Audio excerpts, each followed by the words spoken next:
Hey, today we are talking about 10 things that you are expected to know in business English, but a lot of times nobody teaches you.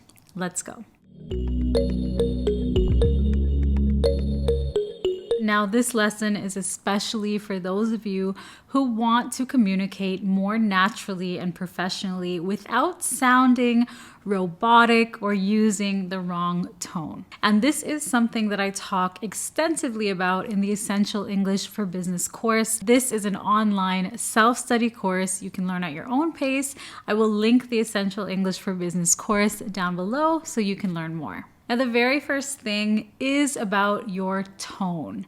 In professional situations in business English, you are expected to use a friendly and professional tone. It needs to be a balance of both of those. So not too stiff, not too casual, but warm, clear, and concise. The tone is extremely important. So for example, instead of writing something like, "Dear Sir, I hope this email finds you in good health." I have received emails like this, so I know that a lot of people do write like this. And many times they have just seen it somewhere else and they continue using the same language, or they have learned that way or been taught that way.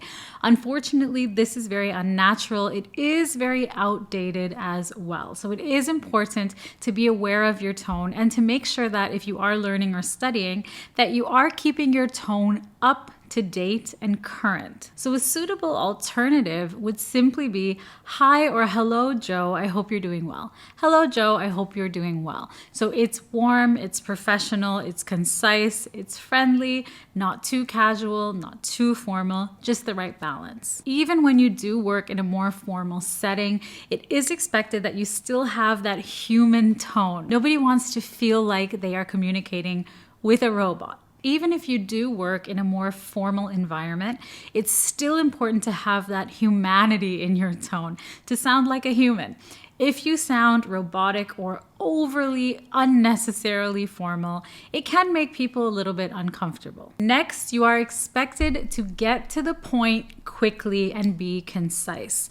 So for example, instead of saying something like, "I am writing this email to inform you that regarding the matter of our meeting next Tuesday," this is a lot of rambling, a lot of unnecessary information, a lot of extra words, and it is just long for no reason. Instead, you can simply say something like, "Just confirming our meeting for next Tuesday at 10 a.m. So you want to avoid burying or hiding your main message in long introductions with extra phrases and extra words and extra things that you just don't need. People don't have time in business. I always say time is money, so get to the point and keep it concise. Another thing you are expected to do in business English is to be polite, not to give demands or orders. A lot of times people might see politeness or associate politeness with weakness or to be very informal, and this is not the case. It is a standard expectation of professional communication in English. Being polite is very important. So for example, instead of "send me the file," which is a command, whether it is verbal or written, this is a command. You can simply say, "Could you send me the file by Thursday? Could you send me the file by Thursday, please?" So a little change, but a big difference. You can still make a clear request without being rude, too direct, or too abrupt. You just need to soften it a little bit to make it a polite and professional request. Next, when it comes to emailing, you are expected to use clear, action-oriented subject lines so your recipient understands exactly what they have to do right away. They do not need to go sifting through your email, sifting through your message to understand, okay, what is this even about? What do I have to do? What action is required of me? So for example, instead of having a subject line that reads "important information," this is very vague. A lot of information could be considered important. You want to make it clear and more action-oriented. Instead, you could say something like, "Next steps, budget approval needed by Friday." Next steps, budget approval needed by Friday. And now your recipient knows exactly what the email is about, exactly what is required of them, and in what time frame they have to deliver, okay? Without even having opened your email. So it's very important to really consider the subject line that you include in your email. A lot of times people overlook this or they forget to change the subject line in an ongoing email thread, even if the content or the subject of the email has actually changed. Next, you are expected to use greetings in your emails even when you are replying to an email. So for example, let's say that we have been going back and forth with our emails and eventually you think that you just don't need to say hi or address me or acknowledge me at all. Now it takes 2 seconds, less than 2 seconds, to simply write, "Hi, Julie," and then go ahead and draft your response. And this makes a difference. If you skip your greeting, sometimes the email can come across as a little bit cold and or rushed. Of course, there's no need for a long introduction or a long greeting. Simply hi and the person's name if you have an ongoing email thread or an email conversation. It's a very little touch, but it does make a difference. Next, you are expected to format your emails with bullet points, numbers, and breaks in your text for clarity. This is very important.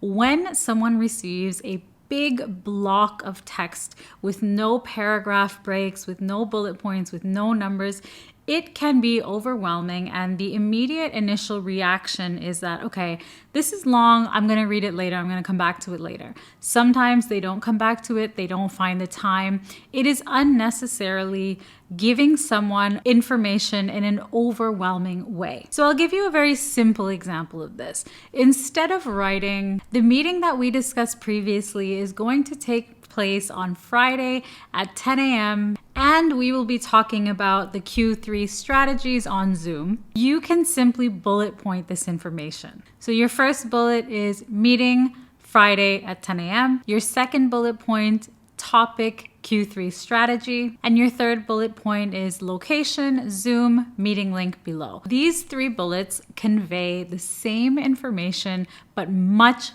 quicker. It's much easier to understand. So make sure that you are formatting your emails, especially if there's a lot of information in there. This is very, very important. Formatting is actually part of the written communication, and it does show respect for your reader's time.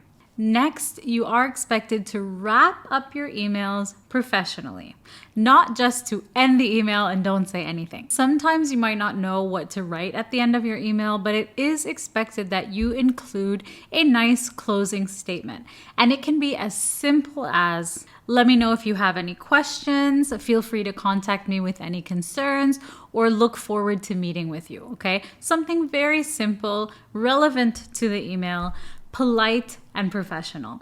This is much better than simply not including a closing statement at all. Phrases like this feel like a soft landing or a soft closing, and without them, it feels like your message is a little bit just cut off. Next, you are not expected to apologize too much.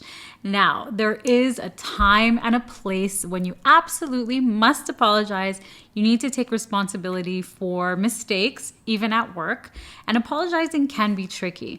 Now, the key in business is not to over apologize when you are apologizing. So I want to make it clear, I'm not saying you should not apologize. You do need to apologize sometimes in business. You just want to make sure that you're not overdoing it. Okay, that's the key. Don't overdo your apologies. For example, instead of saying, "Sorry for the delay, sorry again, I apologize once more for this inconvenience," simply say, "Sorry about the delay, here are the updated files." Acknowledge the delay and provide the solution. Now, the issue with over apologizing in business is that it can make you come across as less confident and in some cases less professional. So absolutely take responsibility. Say, "I take full responsibility. My apologies for the delay." Keep it short and still get to the point. Apologize and move on. Next, you are expected to say thank you pretty often. So this can be as simple as, "Thanks in advance," Thanks for your help. Thanks for following up. Thanks for getting back to me. You can thank someone at the end of a meeting or at the end of a phone call. In English-speaking business culture, we use thanks and thank you very liberally. Even when sometimes we're the ones doing a favor or doing the job, it is very common to use thanks. So don't underestimate the power of this one little word. You can throw it in there, and it really does help you with that polite tone that we talked about. And next, you are expected to mirror the other person's tone, to mirror the other person's tone. Now, what does this mean? This means that you basically match the level of formality of the other person that you are speaking to. So for example, let's say that you and I are meeting for the first time. We're having a business meeting. Someone has arranged this meeting for us. I meet you, I stand up and I say, "Hi, I'm Julie." You can mirror my tone by introducing yourself at the same level of formality in quite a neutral and almost casual way. You can say, "Hi, I'm Joe." Okay. Now let's say that I introduce myself to you using my full name, my first name and my last name. I stand up, I shake your hand and I say, "It's a pleasure to meet you. My name is Julie Candice." This is a little bit more formal, and therefore your introduction should be a little bit more formal too. Now you don't need to copy the person word for word, okay? You just need to pay attention to the level of how formal they are being. And this tip is very useful for many different situations. It's important to match the tone of your colleagues on a day-to-day basis.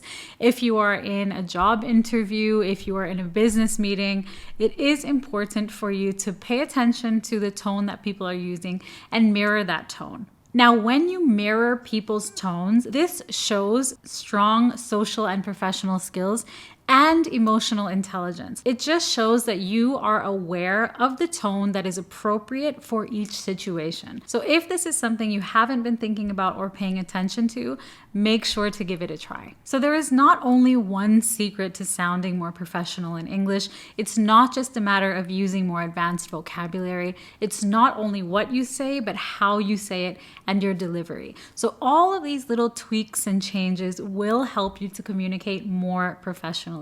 So be sure to check out the Essential English for Business course if you want to learn more. And if you enjoyed today's lesson, please do subscribe to the channel. It really helps me to grow the channel so we can reach English learners all around the world. Be sure to leave a like on the video, drop a comment down below for me, and I will see you very soon in another one.